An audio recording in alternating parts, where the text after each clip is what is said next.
ওয়ালা ইয়াসআলু হামিমুন হামিমা। সেদিন কোন অন্তরঙ্গ বন্ধুর খবর নেবে না। ওয়ালা ইয়াসআলু হামিমুন হামিমা। ওয়ালা ইয়াসআল হামিমুন হামিমা। যেদিন আকাশ গলিত ধাতুর মতো হবে, কোন অন্তরঙ্গ বন্ধু, কোন প্রাণের চাইতে প্রিয় বন্ধু কেউ কারো কোনো খবর নেবে না। দুনিয়া, আপনার এই দুনিয়া লাগবে, টাকা পয়সা লাগবে, অমুক মেয়ে লাগবে, আইফোন লাগবে, হুন্ডা লাগবে, চাকরি লাগবে, বাকরি লাগবে, বড় লোকের সাথে আত্মীয়তা লাগবে, সামনের দোকানের সামনের সাইড লাগবে। ইউবাসসিরুনাহুম ওয়া মুহাম্মদ সাল্লাল্লাহু আলাইহি ওয়াসাল্লাম ইউবাসসিরুনাহুম, আপনি ওদেরকে দেখতে পাবেন। ইয়াওয়াদ্দুল মুজরিমু লাউ ইফতাদি মিন আযাবি ইয়াউমিযিন বিবানি। তাদেরকে করা হবে, এই অন্তরঙ্গ বন্ধুগুলোকে করা হবে একজনকে আরেকজন থেকে দৃষ্টিগোচর, একজন আরেকজন থেকে পালাবে, সরে পড়বে, ছিটকে পড়বে, একজন যাতে আরেকজনকে না দেখে সেদিন এই ব্যবস্থা করা হবে। সেদিন আপনি মুহাম্মদ সাল্লাল্লাহু আলাইহি সাল্লাম অপরাধীদেরকে দেখবেন, সে শাস্তির বদলে, আল্লাহর আযাবের বদলে, আল্লাহর গজবের বদলে, আল্লাহর শাস্তির বদলে, আল্লাহর দণ্ডের বদলে এই অপরাধী, বেনামাজি, ঘুষখোর, সুদখোর, মারামারি, দখলদারি, চুগলখোর, মুশরিক, কাফের, মুনাফিক, বেঈমান, অহংকারী, সেদিন এই লোকগুলো দিতে চাইবে আল্লাহকে কি? তার ছেলে সন্তানকে। বলবে, ইয়া আল্লাহ, ইয়া আল্লাহ, আমার ছেলেকে নিয়ে নেন, আমাকে ছেড়ে দেন। ইন্না লিল্লাহি ওয়া ইন্না ইলাইহি রাজিউন। কাইফা হাদাল ইয়াউম, দিনটা কেমন হবে? বাবা, জি জি, ছেলের অসুখ কিডনি দিয়ে দেয়, ছেলের অসুখ কিডনি দিয়ে দেয়, বিদেশে 10 বছর থাকে। যুবক, তোমাকে একটা বাস্তবতা বলি, তোমার বাবা তোমাকে কত ভালোবাসে। তোমার বাবার বয়স 35, 20 বছর বয়সে বিদেশ গিয়েছিল, তোমাদের ঘর ছিল না, 5 বছর জীবনের ব্যয় করে দিয়েছে। বাবা মা, আত্মীয় স্বজন, বন্ধু বান্ধব, ক্রিকেট, ফুটবল, ক্যারাম, কত দাওয়াত, কত আপনজন মারা গেছে, সব ব্যয় করে 25 বছর বয়সের দেশে এসে বিয়ে করেছে ঘর দিয়ে তোমার মাকে। তোমার জন্ম হয়েছে, তোমার বাবা চলে গেছে বিদেশ। তোমার জন্মের পরে 8 বছর তোমার বাবা বিদেশে, বিবাহিত তো বটে, কিন্তু সে বউয়ের স্বাদ পাচ্ছে না। তুমি প্রেমিকার পিছনে ঘোরো, 15 বছর বয়স তোমার, 20 বছর 22 বছরে বাইক লাগবে তোমার। তোমার বাবা বিয়ে করা সত্ত্বেও সে তার যৌবন কাটাতে পারেনি তার বউয়ের সাথে, মানে তোমার মায়ের সাথে, তোমার জামা কাপড়ের ব্যবস্থার জন্য। তুমি বুঝো যুবক, তোমার বাবার বয়স এখন 40, সে তোমার মার কাছে আসলে আর অনুভূতি নেই, তার শক্তি কমে গেছে। তুমি বুঝবা না যুবক, 15 বছর বয়সে তুমি যত উত্তেজিত, তোমার বাবা 30 বছর বয়সে এরকম ছিল, সে আসতে পারেনি। তুমি পড়বা বলে, তোমার স্কুলের ফি লাগবে বলে, that much he loves you. তোমার বাবা তোমাকে এত ভালোবাসে। জি, তোমার এই খারাপ বাবাটা যে তোমাকে বাইক নিয়ে দেয়নি, তুমি নষ্টামি করো, মেয়েদের পিছনে করো, মোবাইল রিচার্জ করে দাও মেয়েদের, তোমাকে যে ডেইলি 500 টাকা করে দিতে পারে না। এই লোকটা যদি 60 বছর বয়স পায়, তার জীবনের 20টা বছর, সে এমন 20টা বছর, যে 20টা বছরে সে হাড় ভাঙা পরিশ্রম করতে পারত, করছেও, তোমার মায়ের দেখা সে পায়। এমন মূল্যবান যৌবন 20টা বছর দিয়েছে, 50 বছর বয়সের দেশে আসছে। তুমি বিয়ে করে বউ নিয়ে আলাদা থাকো, তুমি বিয়ে করে শ্বশুর বাড়িতে যাও। তোমার বাবা দেশে তো আসছে, তার যৌবন আর নেই, তার ওই সুখ স্বাচ্ছন্দ্য আছে। তোমার যৌবন তৈরি করেছে তার যৌবন দিয়ে। এই মুহূর্তে কোটি টাকা দিলে কি সে যৌবন কিনতে পারবে? তোমাকে তোমার বাবা এত ভালোবাসে। আর আল্লাহ বলছে, তোমার এই বাবা, যে বাবা ঘুষ খেয়ে তোমাকে মানুষ করার চেষ্টা করে বিদেশে পড়ালেখা করানো, যে বাবা এই এলাকার চেয়ারম্যান হতেই হবে, না হলে নয়, এতগুলো মানুষের দায়িত্ব নিচ্ছে, অথচ সে নিজেও জানে দায়িত্ব পালনে সে ব্যর্থ হবে, শুধু তোমাকে R15 কিনে দেওয়ার জন্য, শুধু তোমাকে বিদেশে পড়ানোর জন্য।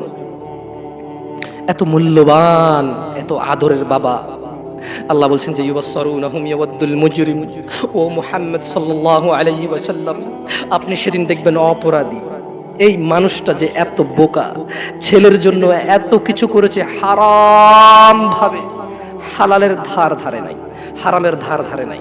জি, আপনি আপনার ছেলেকে ভালোবাসছেন, শুধুমাত্র অপরাধী হয়ে মৃত্যুবরণ করার কারণে আপনি আল্লাহকে বলেন ইয়া আল্লাহ আব্দুল্লাহরে নাও জাহান্নামে ফেলো, আমাকে ছাড়ো।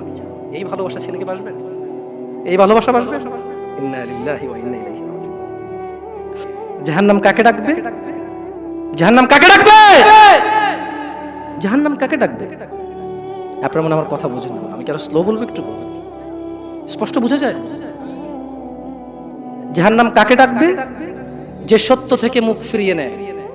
বলুন, দাড়ি কেন চাচ্ছেন এবার? কোনো রিজন নেই। আপনাকে যে হুজুর বলেছে আপনি মুসলমান, আপনার নাম আব্দুল্লাহ, ওই হুজুর বোকা। আমি হুজুরকে কি বোকা বলতে আসছি এই জায়গায়, নাকি উদাহরণ দিচ্ছি? ভাই দেখেন, আপনাদের মন মতো না হলে কিন্তু আপনারা উদাহরণের বলেন যে হুজুরে কইছে, আসলে কিন্তু কই নাই, উদাহরণ দিচ্ছি। কি দিচ্ছি? যে আপনাকে বলছে যে আপনার বিয়ে পড়াইতে গেছে, ও বোকা। যে জানে যে আপনি নামাজ পড়েন না, কি পড়েন না, আর আপনাকে লা ইলাহা ইল্লাল্লাহ পড়ে কবরও দিচ্ছে, লা ইলাহা ইল্লাল্লাহ পড়ে আপনার বিয়েও দিচ্ছে, ও হুজুর বোকা। ও নিজেই হুজুর না, ও নিজেই কিনা। কারণ সবচেয়ে বড় হুজুর কে? মানুষদের মধ্যে সবচেয়ে বড় হুজুর কে? জনাবে মুহাম্মাদুর। একটু জোর বলেন, জনাবে মুহাম্মাদুর। তো উনি বলেছে মান তারাকা সালাহ, যে নামাজ ছাড়লো ফাকাদ কাফার, সে কুফরি করলো। রাসূল কি বলেছে বলেন তো সবাই? রাসূল কি বলেছে?